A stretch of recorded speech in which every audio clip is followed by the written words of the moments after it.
Hello, I'm Catherine Bowers, and I am standing in a beautiful organic green tea field in Kagoshima, Japan.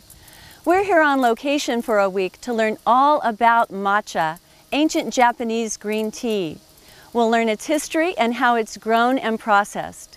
And when we come back, we'll meet a tea master, Mr. Kazunori Honda, a member of the well-known family, the Hondas, who have grown tea in Japan for over 400 years. And we'll find out how matcha came to Japan.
In the early 9th century, traveling Japanese monks brought tea seeds back from China. However, tea history in Japan really began in the late 12th century when Zen Buddhist master Isai wrote the book, How to Stay Healthy by Drinking Tea.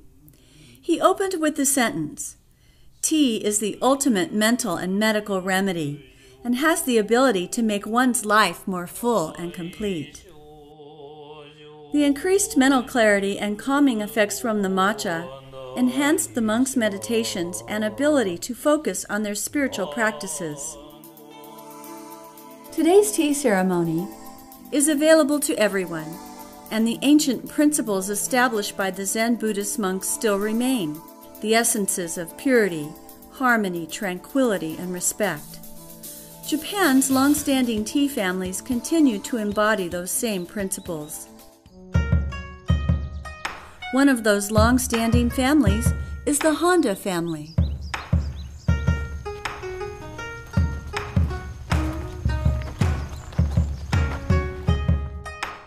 私はお茶の品質管理、監修、教育をし、日本の抹茶のマーケットを広げるためにインターナショナルの視野を広げてきました。そして私の友人と知り合い、A&G ジョンと知り合うことができました。When I first started looking at the matcha business, I thought it would be prudent to include a longtime friend and Japanese business associate, Kenny Sambokuya. When we first were reviewing the opportunities, we found that there were two interesting components. One is that my family's long history in Japan and my personal relationship with Kenny were crucial. And the reason for that was that Kenny was in fact the person that introduced me to Kazunori Honda. Kazunori Honda is our tea master, and he is the person that has developed the unique blends of tea that we have under the Do Matcha brand. My family's involvement in Japan started in 1891. My great-grandfather traveled from China with his best friend, Mr. George, and decided that they would start a business. And in 1891, my great-grandfather was actually the U.S. Vice Consul in China, and he felt that the business opportunities in Japan were significant. So in 1894, they started a company called Andrews & George, and it was the first foreign-owned trading company in Japan, and it was very well known and very, very respected.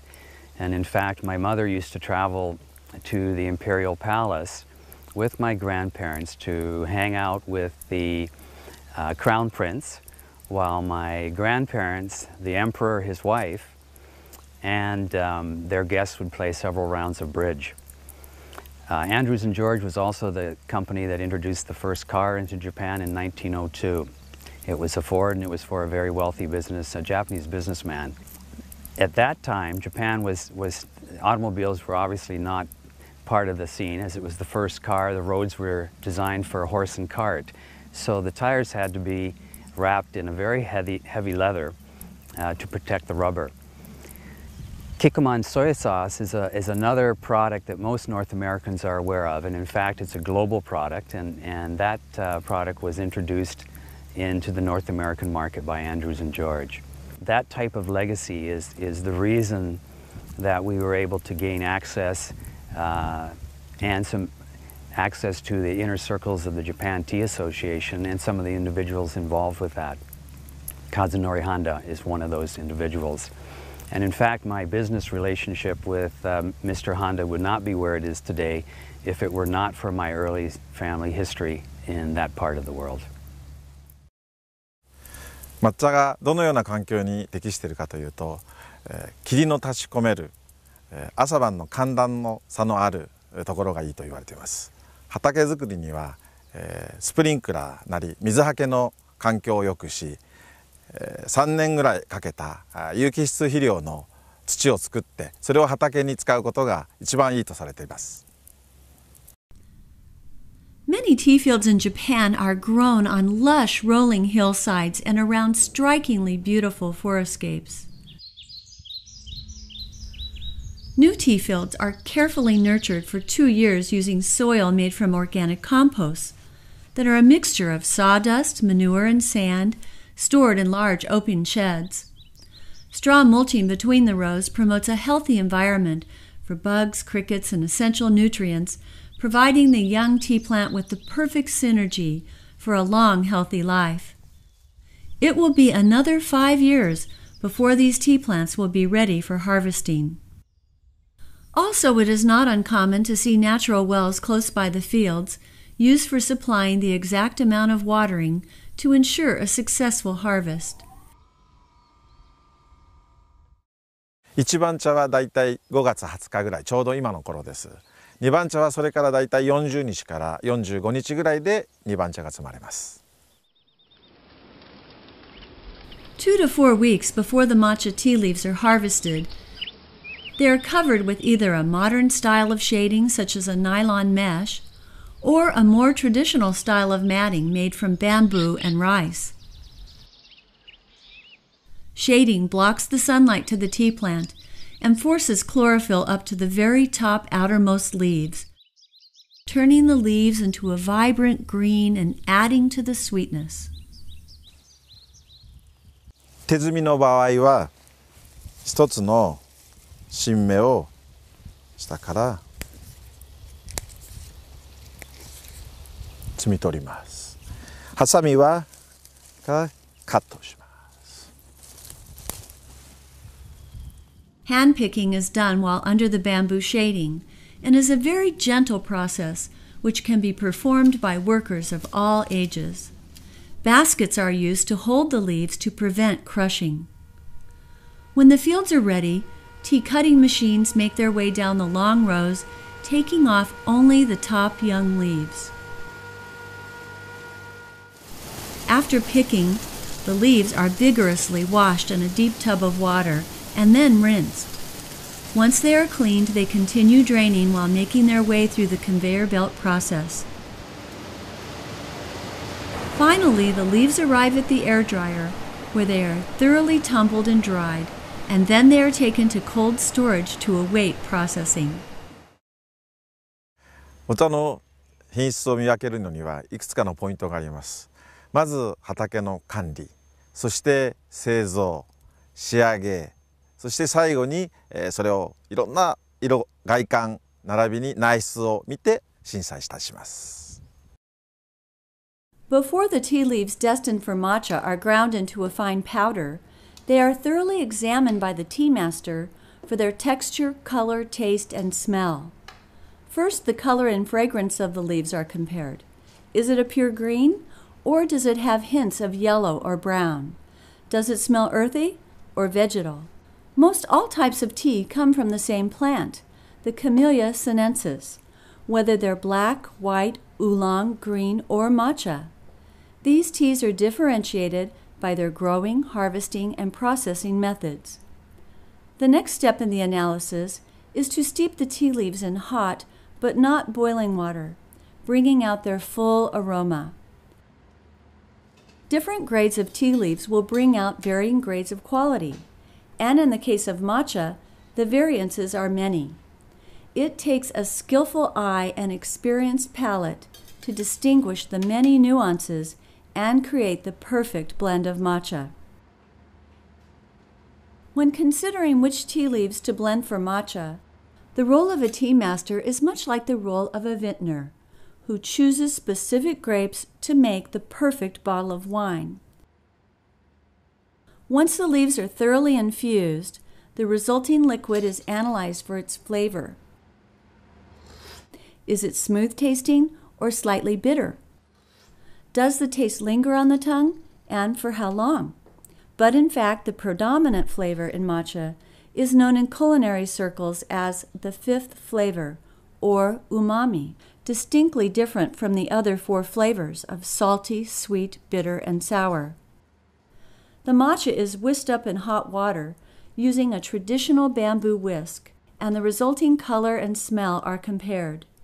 Better quality matcha will have a vibrant green color, while lower grades will have a yellow-green or brown shade to them. Finally, the flavor of the matcha is confirmed. Higher grades of matcha, such as ceremonial, should be smooth tasting and full of L-theanine, an amino acid that improves mental clarity. Lower grades will be more bitter tasting, having less L-theanine, but still high in antioxidants called catechins. There are many health benefits. Matcha may raise your energy level for up to 4 hours, while creating a state of calm mental alertness due to the L-theanine found exclusively in green tea.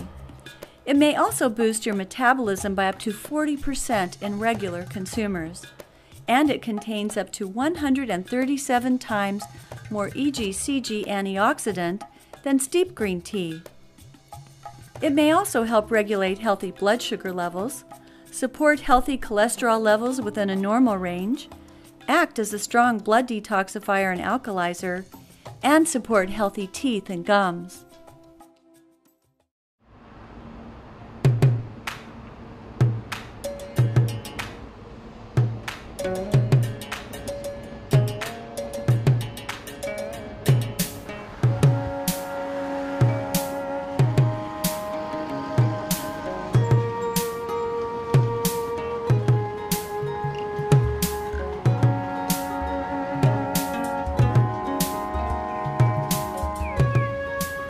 In several areas of Japan, tea has been cultivated for hundreds of years.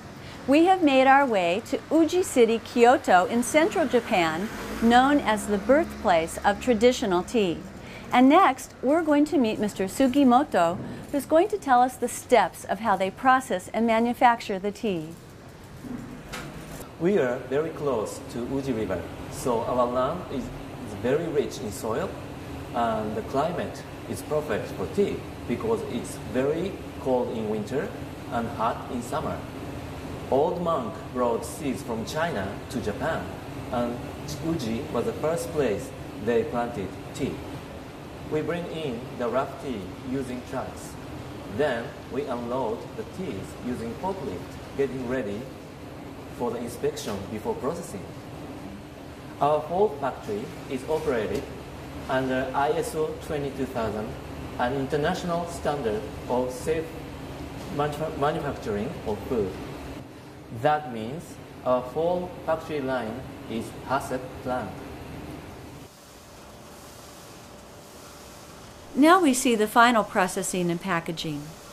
Once the tea leaves have been unloaded and inspected, they are set along a conveyor belt to be cut into smaller pieces and sorted. The leaves go through a destemming and deveining process and are then separated by size through an agitation method.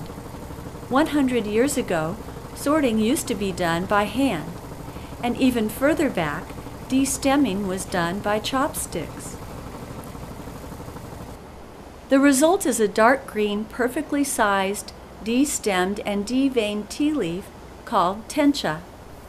As mentioned, separating stems and twigs from the tea leaves used to be done by hand and was extremely labor-intensive. Grinding the leaves to make matcha was also carried out by hand using small individual stone grinders. Today, the grinding is performed using state-of-the-art technology. However, the same slow, gentle methods are still applied. In fact, it takes 1 hour of stone grinding to produce a 1-ounce tin of matcha powder.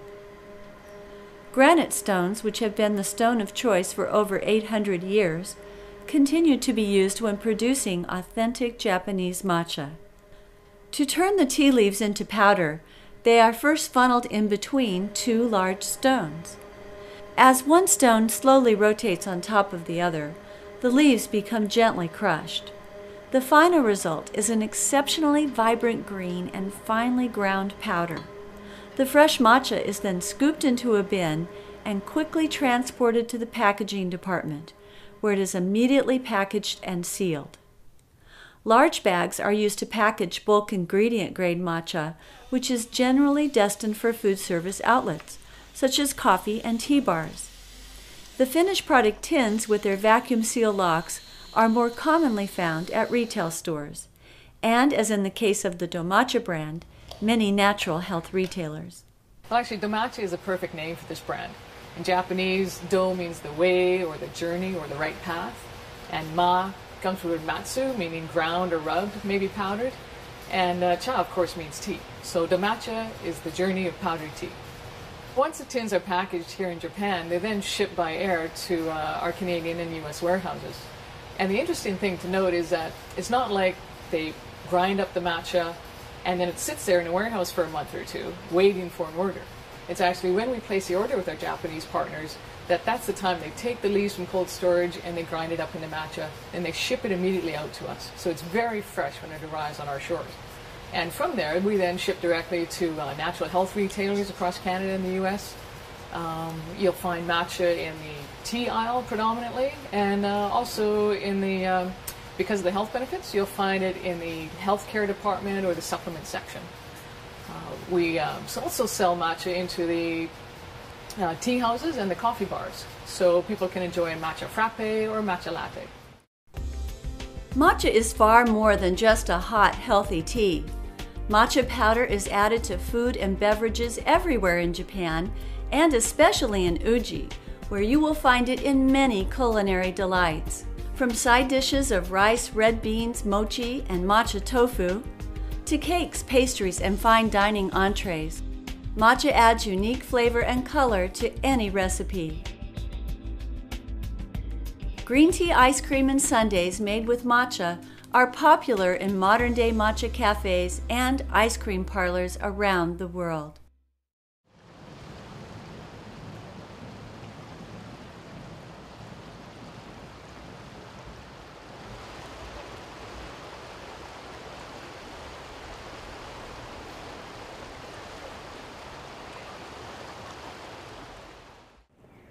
Traditionally, matcha was reserved only for Japanese tea ceremony, served to royalty and high samurai, but now it's been made available to everyone. Let's go see how it's done.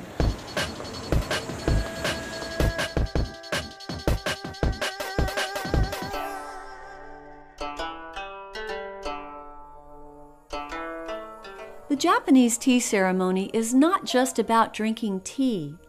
It is a spiritual experience, focusing on ritual and simplicity.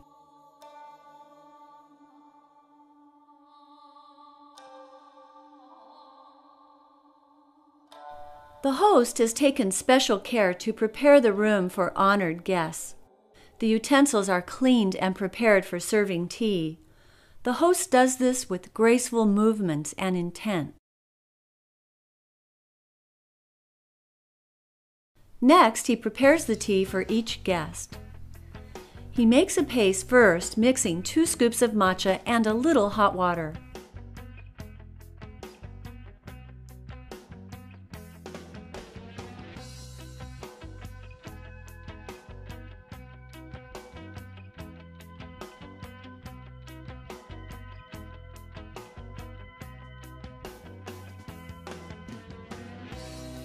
More water is added to the matcha bowl, and then using the chasen, a special whisk made out of bamboo, the host vigorously whisks the soupy mixture until a foamy froth appears.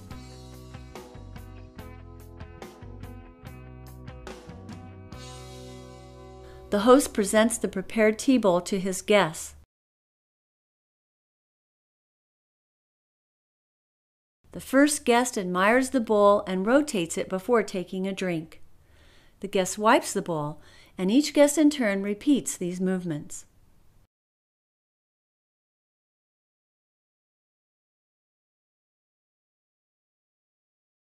Every step of the Japanese tea ceremony has a profound, deeper meaning and aesthetics going back hundreds of years.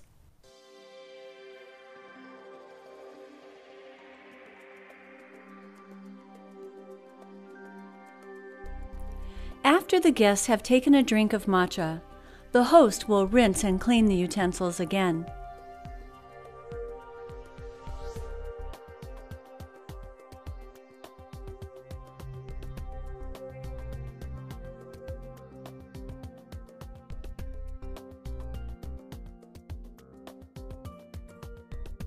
It can take years of practice to master the art of Japanese tea ceremonies. Even after acquiring numerous certificates, students can spend their lifetime in pursuit of perfection. 日本ではここ数年抹茶が確実に伸びております。茶道で飲まれるだけではなくスイーツ、そしてカジュアルに飲まれることによってこれからの海外市場はますますの発展していくと思っております。そして今がちょうどそのスタートです。I think the future is excellent. Most of the world consumes green tea and is aware of green tea, but there's a large percentage of people that are just learning about matcha or don't know anything about it. So I think that the opportunities are excellent. In fact, we are just entering into the Russian market, the German market, the Brazilian market, and the Finnish market. So I think the future is very exciting. Matcha was actually exactly the same for the last 1,000 years. And I believe it will be same for the next 1,000 years. But we will keep changing to adjust to the modern life. About 10 years ago, I never thought people in North America would enjoy matcha. But these days, everyone around the world enjoys matcha. And I'm very excited and glad about it. The future of matcha in North America is extremely bright. Matcha has been in the market there for maybe 5, 6, 7 years, and each and every year we've seen 30% growth. And in terms of customer awareness, we're just barely scratching the surface. So matcha is not a fad. Matcha is a strong health trend that's here to stay. So I believe the matcha future is very, very bright.